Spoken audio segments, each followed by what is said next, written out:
Kathniel Updates. Queen Catherine Bernardo at For Daniel Padilla napaindak sa kilig at saya nang makita ang interview ni Queen Mother Ma'am Carla sa latest episode ng Tony Talks sa YouTube channel ni Tony Gonzaga. Habang nasa lock-in taping, ang ating pinakamamahal na tambalang Kathniel ay naging maganda daw di umano ang mood ng dalawa. Sinabi ni Ma'am Carla hinggil sa pagiging daughter-in-law ni Queen Catherine sa hinaharap, ang kanilang pagmamahalan na walang hanggan at ang usaping pang-isang dibdib na matagal nang hinihintay ng mga Kathniel fans sa iba't ibang parte ng mundo.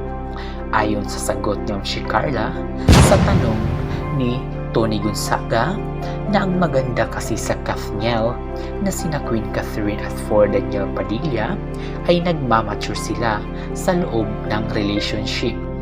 Nag-grow, ang mahirap pa noon ay maraming pagsubok, pero okay na rin kasi kung naging perfect yan.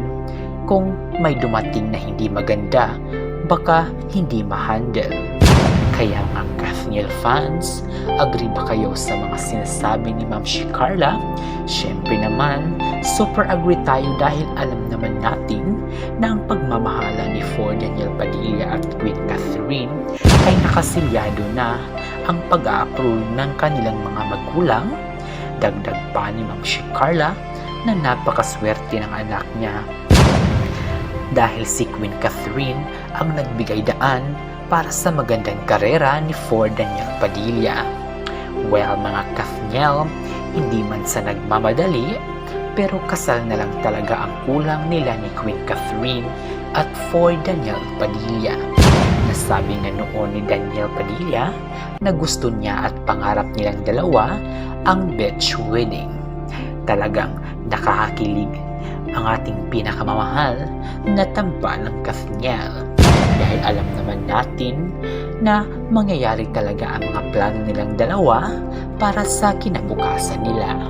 Share your opinion mga Kathniel, comment down below at huwag rin kalimutang mag-like and subscribe at hit the bell para updated ka sa aking videos.